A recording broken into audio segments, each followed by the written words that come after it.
Hey guys, welcome back to the channel.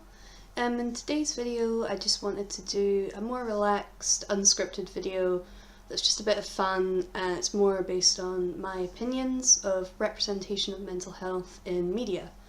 What got me thinking about this is I was watching an anime film with my friend John Drew recently, and it's one that I'd never seen before but I'd heard amazing things about, called A Silent Voice. Or the original working title was A Shape of Voice, so you may know it as that. But it's this beautiful, beautiful story.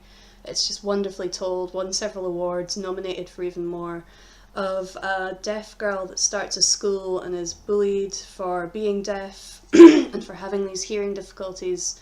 One of the main protagonists that does bully her during this time is bullied himself, and both of them, like, spoiler alert for the movie if you're planning on watching it, right here, but both of them go on to develop, as well as her having obviously her sort of physical impairment, she also develops quite a serious mental illness, and as does our main protagonist from the bullying that they've been exposed to as children, and this follows them into their adult lives.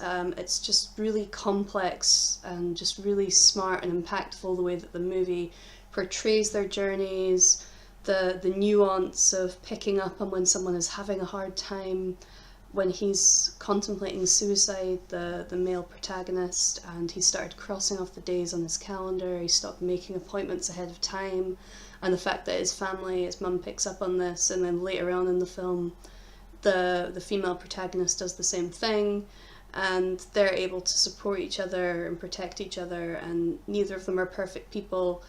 No one within the movie is perfect, every one of them is flawed, but they're all fighting to change. They're all fighting to just keep surviving, keep thriving, despite the difficulties that they're all going through in their lives. And it's just a really beautiful and emotional movie, and I think a really good representation of mental health in media. So I wanted to talk about some of my favourite representations of mental health in the media. I would start off with one that is the most obvious, that I think a lot of you probably know about, and that's BoJack Horseman, which is not a movie that can be binge watched by any means. It's quite triggering to a great number of people, as it features BoJack, who is the main character. He's a sort of washed up 90s TV star who struggles with alcoholism, subsequent depression, anxiety, and these are very prevalent within the show. It's not something that the showrunners were going to base the show around to begin with, but it definitely became an overrunning theme of the show, and it shows it very bleakly, which I really appreciate about the show. It doesn't romanticize anything. BoJack as a character isn't particularly likable to most. A lot of people are turned off by ways that he is self-destructive, and this is shown in the ways that he just doesn't really care. He has a numbness and emptiness about him. He doesn't care about the decisions he's making. And I think this numbness and this emptiness, it's much more of a relatable way to portray the addiction side of things, the depression side of things, than the sort of romanticised way that it sometimes gets expressed in the media. And so BoJack Horseman would be one of my first picks for a good sort of accurate portrayal.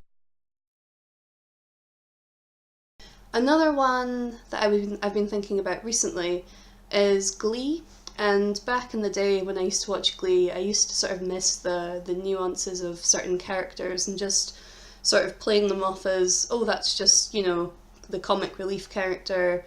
The one that I'm talking about in particular here is Emma Pillsbury, the counsellor for Glee in their McKinley High School, and she has diagnosed OCD, as does the actress Jemima Mays.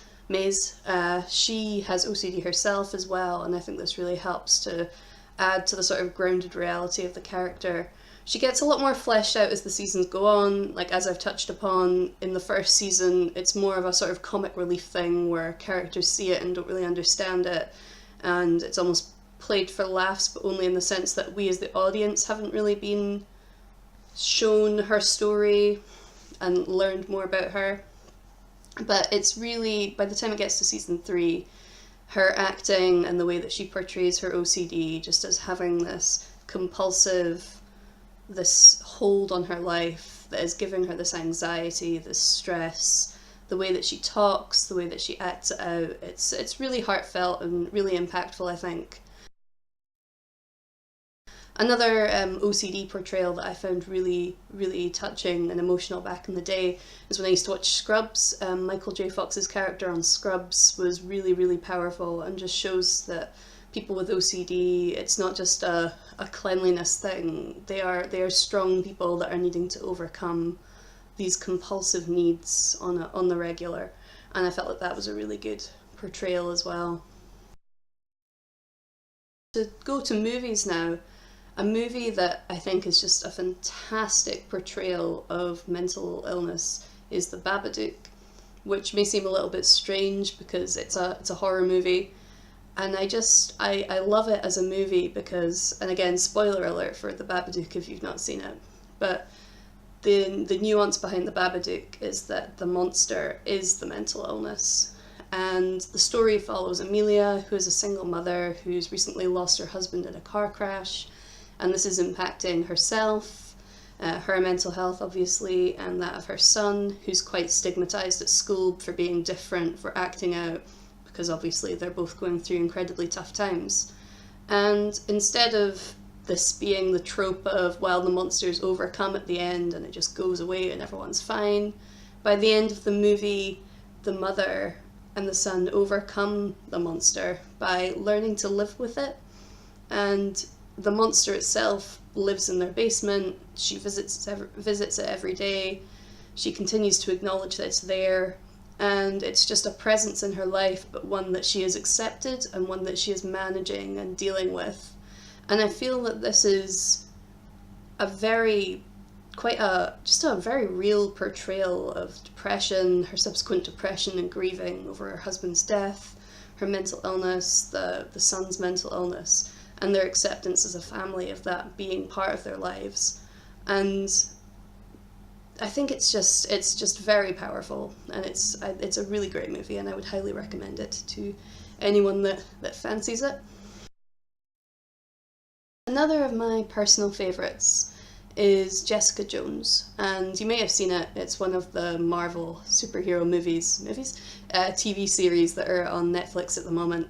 It's a really, really great show just on its own, but Kristen Ritter just does a fantastic job of portraying Jessica Jones, who, again, spoiler alerts for anyone that hasn't seen the show themselves and doesn't want to have it spoiled for themselves, but she is a victim of rape and a survivor of rape, and the PTSD, the post-traumatic stress disorder that she obviously experiences as a result of this, follows her throughout the show, and she does an excellent job of portraying this, whether it be through the flashbacks that she has, the coping mechanisms that she develops that have quite a sort of unhealthy impact on her life and her relationships, alcoholism being one of them.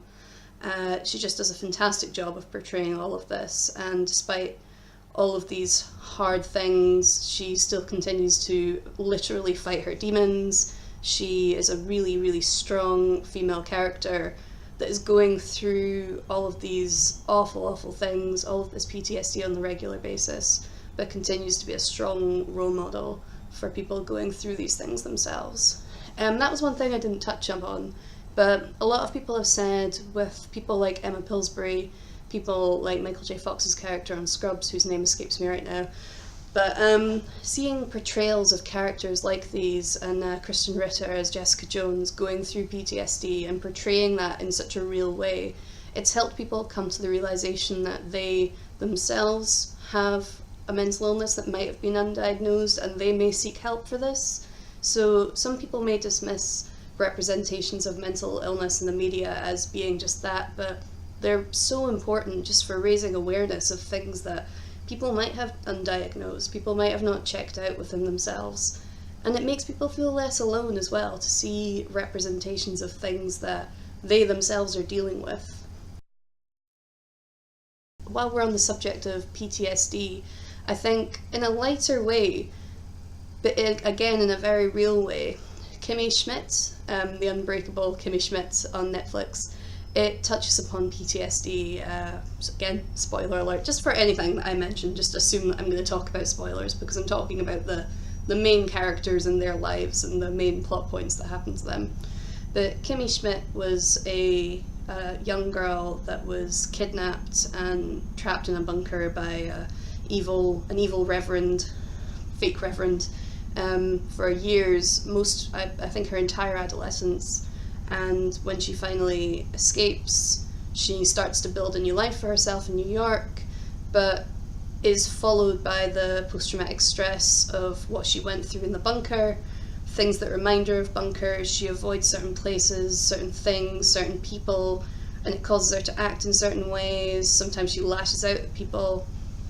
And I think there are a few particularly poignant scenes, one being when she starts to, I think she goes out with an army veteran, and he himself is struggling with his own post-traumatic stress, and this sort of manifests itself during a party that they go to when someone pops a cork in a bottle, and he is instantly triggered. His post-traumatic stress is triggered by this, and he lashes out at her, and this in turn triggers her, and it's just a rolling cycle of events that is in turn played for laughs, but at the same time showing the real impact of people repressing what they've been through and maybe not acknowledging that it might be PTSD from something more severe that they've lived through in their life that was quite traumatic. And yeah, I really like those two examples, and I think they are underappreciated wee gems there. So yeah, I think there's a few more examples that I wanted to talk about. One of those being Steven Universe, which I just think it's a show primarily when it was aired aimed at children, but much like Adventure Time and many other shows of its kin, it has deeper themes within it and really complex characters as well. The character of Pearl, she is grieving the loss of Rose Quartz. I think a particularly good episode, I think it's called Stephen the Swordsman, is when they're learning to train, they're training Stephen to fight with a sword, and she's using a clone version of herself to fight Stephen. She gets distracted during the fight and is stabbed by this, and then, as all the gems do when they're injured, she needs to regenerate. But Pearl takes an exceptionally long time to regenerate, leading a lot of viewers, such as myself, to believe that she is a lot more damaged than the others by the things that they've gone through, and has experienced trauma within her life, such as the loss of Rose Quartz, that leads her to become quite isolated, quite withdrawn, and then when she's outside of her gem and she's just living her life, quite codependent on the other gems. So she's quite a complex character. Another really good episode, if you've seen it, is Mindful Education, where Garnet teaches Connie and Stephen how to work together and to fuse, and it's just a really beautiful episode. The episode is called Mindful Education, and there are a lot of aspects of mindfulness, which I talked about in my last video, integrated within this video. Things like emotional tolerance, being able to tolerate distressing emotions, being able to tolerate thoughts that are happening, are addressed in the song Here Comes a Thought that Garnet sings, which is just beautiful. I'll link it in the description down below, but I highly recommend that you check it out. And yeah, I think Steven Universe is definitely a big example of one that I would check out, because it's a really great show, and it's complex characters, and it's touching and relatable in so many ways. I think those are all my favourites that I've talked about just there, but if there's any that you have, any representations of mental health that have really impacted you, please just give me a comment down below. Let's have a wee discussion. Let's talk about mental health. You know, it's important. Let's have that discussion. Let's break the stigma, and let's talk about something that is important to represent in media, just in our culture, because it helps people feel less alone, like I've said, and it can even help people to realise they had something that they never realised they did, and they can get help for that, you know. It's all important. And thanks very much for supporting the videos. I'm sorry I've fallen off my weekly schedule, gutted. I was doing really well at being all structured, but I hope to get back on that soon. I'm just very busy at work at the moment, and I hope to get back to this soon, because I really do enjoy talking to you guys and spreading the message of mental health awareness. So I'll speak to you guys again soon, and love you loads. Bye.